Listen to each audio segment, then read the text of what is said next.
Bueno, buenos días a todos. Esta es la clase sobre el prototipo textual, la explicación.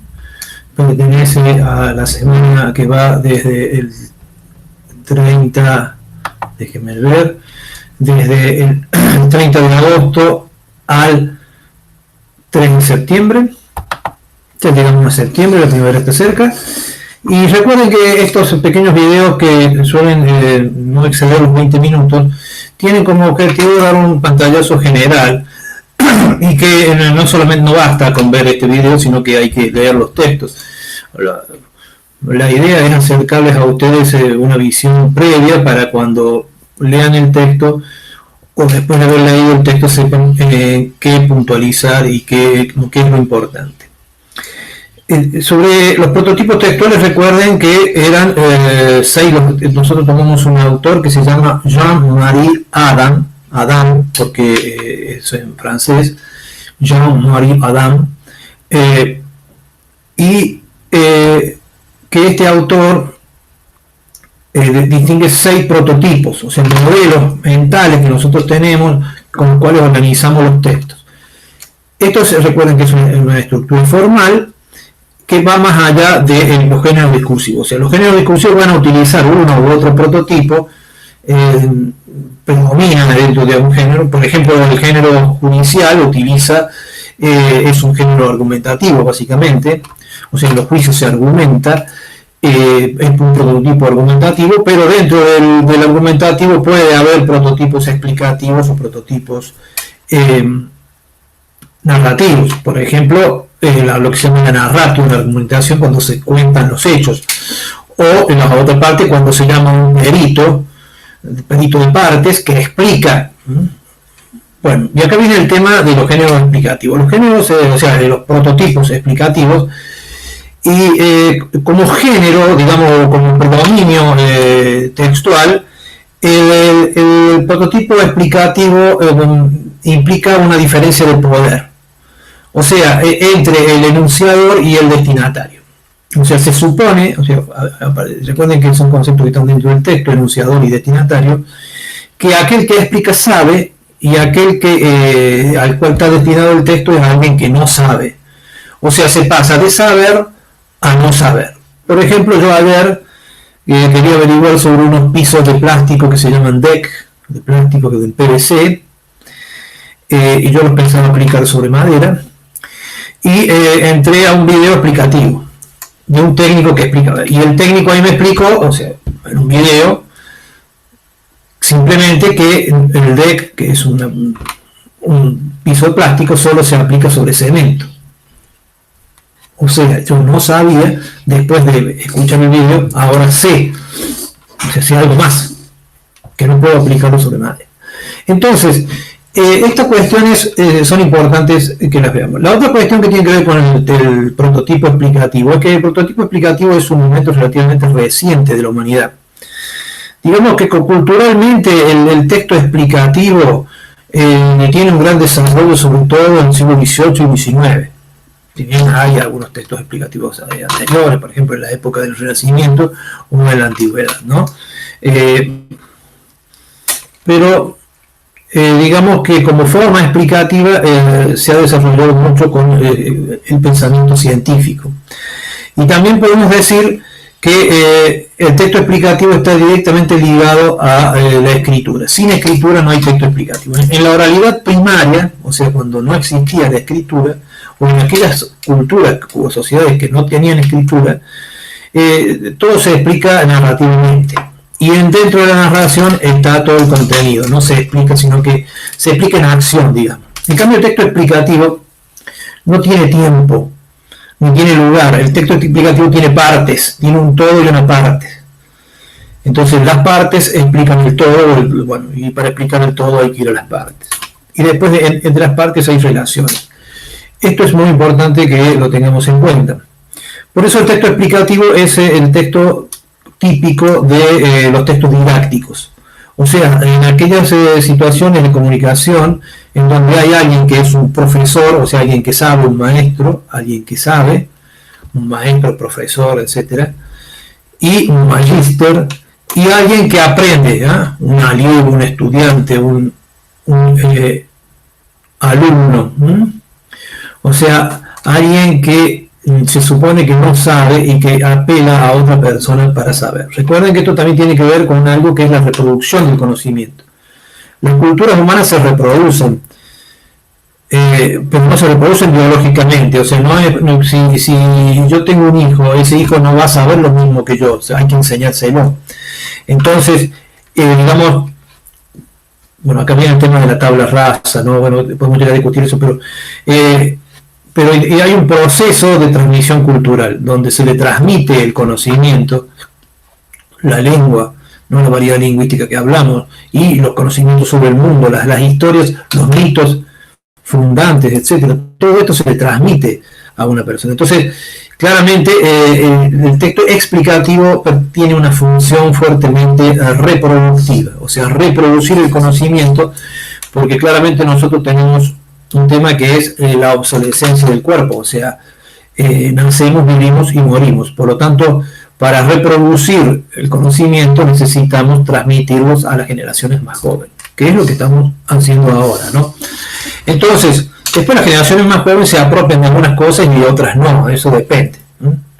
Algunas les sirven, otras no, algunas consideran que les sirven, otras que no. Diferentes épocas de la vida también.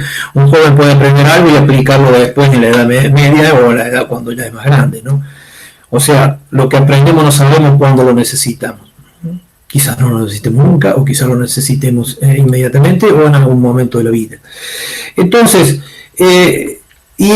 hasta acá hemos llegado con el texto explicativo, pero acá voy a hacer ahora una diferencia importante. El texto explicativo, hay textos explicativos que tienen una estructura, digamos, el texto explicativo propiamente dicho, que tiene una estructura causal, donde se explica una situación por las causas que la producen, ¿no? O sea, por ejemplo, ¿por qué se congela el agua? O sea, una explicación de por qué el agua se congela, por qué el agua cambia de ser líquida a ser sólida, y por qué se dilata cuando se transforma en sólida. O sea, el agua sólida es más dilatada que el agua líquida. Entonces, ¿por qué sucede esto? Eso es claramente una explicación causal. Yo tengo que ir a las causas que producen una consecuencia. Pero también hay otro tipo de texto explicativo, que son muchos los que se usan en los didácticos, que se llaman ecuativos. Los ecuativos, ¿qué utilizan? Utilizan la metáfora, la comparación entre lo que se sabe para llegar a lo que no se sabe. O sea, se trata de explicar con elementos que se supone que el receptor conoce, y explicarle cuestiones que no conoce. Por supuesto que acá tiene mucho que ver a quién va destinado el texto. O sea, si es un texto didáctico para chicos primero de primaria, no le sirve a la gente de secundaria, es redundante para alguien de secundaria. Si yo escribo un texto para gente de secundaria, va a ser redundante para gente de la universidad. O sea, la gente de la universidad va a perder el tiempo, porque ya conoce lo que se enseña en la secundaria, ¿no? Entonces, claramente los ecuativos tienen muy en cuenta lo que se supone que el destinatario sabe, ¿no? O sea, ¿para qué destinatario están destinados? Ustedes habrán visto que, por ejemplo, las películas para, o el mismo YouTube, cuando ustedes cargan un video en YouTube, le preguntan, ¿es el contenido apto para niños? ¿No es apto para niños? ¿Está dirigido a los niños? Y uno pone, o a qué edad es dirigido, etcétera, ¿no? Porque, bueno, el texto, por ejemplo, este tipo de video está pensado para mayores de 18 años, ¿no? Porque los estudiantes de la universidad son todos, la gran mayoría, algunos tendrán 17, pero la gran mayoría tiene 18. Entonces, es un texto pensado para mayores de 18 años, pero es un texto pensado también para gente que no está en tercero o cuarto año de la universidad, sino que está en primero o segundo, como mucho. O sea, es un texto inicial de universitario, de introducción. Esto es muy importante tener en cuenta, porque si no, se pierde el tiempo viendo con contenidos que ya conocemos. Entonces, volvamos al tema de lo ecuativo. Lo ecuativo, ¿qué significa? Que nosotros tomamos una metáfora y una comparación. Esto es como la comparación, similitud. Acá recuerden que no hay igualdad, sino similitud, ¿no? O sea, por ejemplo, dice así, puedo decir que que ese profesor o esa profesora es una estrella para mí porque me guíe. Bueno, ¿por qué? Porque bueno, las estrellas, los marinos antes que existiera la brújula y antes que existiera el GPS y toda esta cuestión satelital, utilizaban las estrellas para guiarse. Entonces yo puedo utilizar la metáfora de la estrella como guía, como elemento fijo en el cielo que me sirve para saber hacia dónde voy, y compararlo con una profesora o un profesor que me ha enseñado cosas importantes de la vida, por ejemplo. Y eso sería una metáfora. Entonces, eso es claramente para una explicación ecuativa, porque sería como una estrella. Ahora, no como una estrella por cualquier factor, porque no sé, porque es un sol, porque tiene mucha energía, no, sino porque es una estrella como guía, ¿no? O sea, un aspecto de la estrella, no todo lo que tiene que ver con la estrella. Entonces, a esto lo llamamos explicaciones ecuativas. Cuando nosotros, por ejemplo, queremos explicar el universo, justamente una de las teorías del Big Bang, decimos que es una gran explosión, como una gran explosión. Bueno, pero no, en realidad no es una gran explosión, porque la energía se salió disparada y nos movemos a una gran velocidad en un espacio que no tampoco sabemos muy bien qué es. Pero no como una explosión que conocemos nosotros de una bomba que está encerrada. No, pues se parece de alguna manera a una explosión, ¿no? No sabemos hasta dónde va a llegar. Entonces, para explicar el universo decimos, bueno, el origen del universo fue una gran explosión por la gran concentración de energía, y esta gran explosión, bueno, de alguna manera es una explicación metafórica, ¿no? Estamos tomando, conocemos las explosiones que vemos por la televisión, o que alguna vez hemos visto en algún accidente, por ejemplo, y lo comparamos con el universo. Entonces, eso se llama explicaciones ecuativas. Yo no me voy a detener mucho en la explicación ecuativa, ya que en el texto, porque es un texto complejo. Y después están las otras explicaciones, las causales. Ahora, las causales, acá es importante distinguir las formas de la causal. Hay una causal, que es la que se usa sobre todo en ciencias naturales, pero también se usa en algunas ciencias sociales, que es la por leyes o probabilidades. O sea, se han determinado, o sea, se han investigado algunas leyes. El ejemplo típico es la ley de la gravedad, ¿no?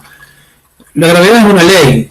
Si nosotros queremos violar esa ley, bueno, nos rompemos la cabeza. Supongamos yo estoy en un 10º piso y digo, no me interesa la ley de la gravedad, no creo en la ley de la gravedad, y salto del 10º piso, bueno, me puré. Está bien, yo no creí en la ley de la gravedad, pero la ley de la gravedad existe, ¿no? O sea, es una ley. Por lo tanto, siempre es una ley, digamos, que se aplica siempre, o sea, mientras estemos en tierra, ¿no? La ley de la gravedad existe, porque, bueno, si estamos en el espacio ya cambia la ley de la gravedad, pero existe una ley general también de la gravedad, o sea, existe una ley de la atracción de los objetos. Bueno, por lo tanto, esa ley siempre se va a cumplir. O sea, siempre que yo me retire del 10º piso voy a caer y me voy a hacer puré. Entonces esa explicación causal se le llama explicación por leyes. Pero dentro de la explicación por leyes también está la ley de probabilidades. O sea, es probable que en algunos casos es muy probable que suceda. Por ejemplo, sobre todo en casos de enfermedades, ¿no? O sea, si yo tuve, por ejemplo, un padre que fue diabético y una madre también diabética, muy probablemente yo herede genéticamente el tema de la diabetes. Pero es una probabilidad. Puede pasar que por alguna azar, porque ustedes saben que el tema de los genes es por azar, salte una generación y yo haya heredado mucho los genes de los abuelos y no de los padres, y por lo tanto no desarrolle esa enfermedad, o no tenga esa probabilidad de desarrollar esa enfermedad. Asimismo, aunque tenga el gen que me hace proclive a la diabetes, puede pasar que por el tipo de alimentación, actividad física, etcétera, no se despierte ese gen, o sea, los elementos externos no lo hagan explotar. Entonces, bueno, puedo tener el gen y no desarrollar la enfermedad, o puedo tener el gen y sí desarrollarla, ¿no?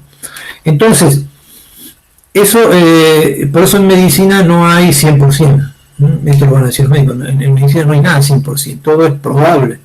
se trabajan en el campo de las probabilidades. Si tenemos determinado estilo de vida, es muy probable que desarrollemos determinadas enfermedades. Pero puede pasar, y todos conocemos, que haya un fumador que haya fumado toda su vida y tenga 90 años y sigue vivo. Y decir, ¿cómo puede ser? Si decíamos que el humo hacía mal y este hombre que tiene 90 años y fumó desde los 15, está vivo.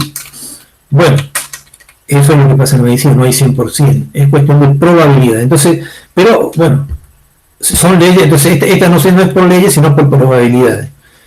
Si se fuma desde la adolescencia, es muy probable que se desarrollen determinadas enfermedades, como cáncer de pulmón, por ejemplo. Pero no es 100% seguro, es muy probable. De la manera que tampoco es 100% seguro que si yo salgo a la calle sin barbijo me contagie coronavirus.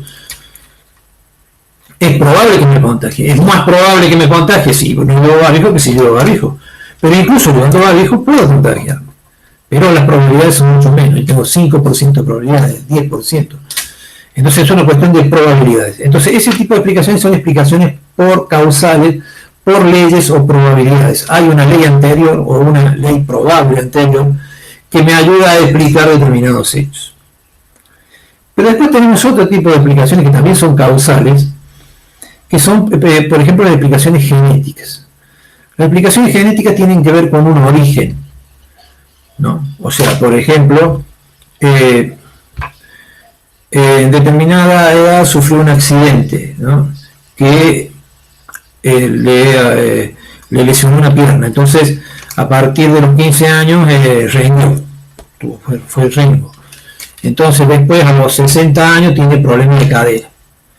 El problema de cadera se explica por todos los años que fue rengo, o sea, por ese problema inicial a los 15 años que hizo que a los 60 desarrollara un problema de cadera. Si no hubiera tenido ese accidente a los 15, probablemente el problema de cadera no lo hubiera tenido nunca o lo hubiera tenido a los 80. Entonces, eso es una explicación genética. Hay un hecho original que produce un efecto que después se ve con el tiempo. Esa es una explicación que se aplica en medicina y que por ejemplo pasa con el papiloma humano, esta enfermedad que produce cáncer de útero, ¿no? Primero hay un contagio de una enfermedad de transmisión sexual y luego ese contagio produce con el tiempo un cáncer de útero. Tampoco es 100% seguro, pero es muy probable que sí lo produzca. Entonces, ahí tenemos explicaciones genéticas. Se aplican en medicina y se aplican mucho en historia, ¿no? Justamente ahora que ayer se conmemoró por la muerte de Bob Kennedy, no se conmemoró, perdón, disculpen, no, lo que sucede es que el asesino de Bob Kennedy no del que era el presidente, sino del hermano, que era candidato, el asesino hace 50 años está preso. Bueno, y ahora ha presentado un pedido de clemencia para que se lo deje salir. Ya es un hombre de más de 80 años. Entonces, Bob Kennedy tenía muchos hijos, tenía 9 hijos. Entonces, de los cuales están vivos 6. Y bueno, estos 6 han opinado, ¿no? Entonces, justamente uno de los argumentos que había ahí es qué hubiera pasado si Bob Kennedy no hubiera muerto, ¿no? Y cómo hubiera sido la historia de Estados Unidos sin este asesinato. Entonces acá viene, por supuesto, lo contrafactual en la historia no funciona. Contrafactual significa imaginarse lo que hubiera sucedido si no hubiera pasado lo que pasó. Eso se llama contrafactual. En historia, en literatura, nosotros podemos jugar con lo contrafactual todo lo que queremos. En historia no. Lo contrafactual no se considera porque pasó lo que pasó y no hay forma de cambiarlo. Entonces, pero bueno, esto vendría a ser una explicación de tipo genética, no en historia, ¿no? La muerte de un candidato que podría haber llegado a ser presidente puede haber cambiado el desarrollo de la historia posterior. Bueno, entonces, sí, por supuesto, bueno, si no hubiera sucedido el golpe del 55, ¿cómo hubieran sido la segunda mitad del siglo XX en Argentina? Indudablemente hubiera sido distinta. Pero el golpe del 55 explica una serie de desarrollos. No sé, por ejemplo, la ley electoral de Roque Sáenz Peña, que hace poco se conmemoró el tema de la ley electoral, bueno, que a partir de la ley electoral que permitió el voto secreto masculino, porque las mujeres no votaban. Bueno, ¿qué efecto tuvo sobre la política y cómo el radicalismo llegó al gobierno en los años 30 gracias, en los años 20, perdón, gracias a esta ley electoral de Roque San Peña? El efecto, causa y el efecto genético, o sea, una cosa que sucede y la proyección que tiene luego en el tiempo. O sea, por ejemplo, la aprobación de ley de aborto, de aborto voluntario. ¿Qué efecto va a tener en el futuro? O sea, sobre las formas del comportamiento sexual, etcétera, de los argentinos y las argentinas, ¿no? Entonces, eso se llama en la historia explicación genética, que se aplica mucho en historia y se aplica mucho en medicina, por ejemplo. Y después tenemos otro tipo de explicación que también se aplica mucho en historia, y se aplica en psicología, que es la explicación por objetivos, ¿no? ¿Cuáles son los objetivos que tienen los sujetos? En el caso de la explicación por objetivo, tiene que haber un sujeto deseante, alguien que desee apropiarse. Bueno, todo este tipo de aplicaciones los vamos a dejar para el segundo capítulo, porque el tema de texto explicativo es muy largo. Pero básicamente dentro de las explicaciones causales se las voy a enumerar. Tenemos la explicación causal por leyes y probabilidades, tenemos la explicación causal genética, la explicación causal por objetivo, donde tiene que haber un sujeto deseante, un sujeto que desea hacer algo, y la explicación funcional, que tiene que ver con la idea de sistema. Para poder aplicar una explicación funcional tiene que existir un sistema, o aceptar la idea de sistema, ¿no? ¿Qué función cumple el hígado dentro del sistema cuerpo, ¿no? Por ejemplo. Muy bien, estas son las explicaciones causales, y después tenemos las ecuativas, que son las que utilizan metáforas y que no son cuasi explicaciones, ¿no? No son propiamente explicaciones, son aproximaciones, semejanzas. Muy bien, yo creo que con esto tenemos como para hoy, y después lo seguiremos en la clase que viene. También va a haber un trabajo práctico sobre explicación. Espero que tengan una buena semana y un buen cuatrimestre.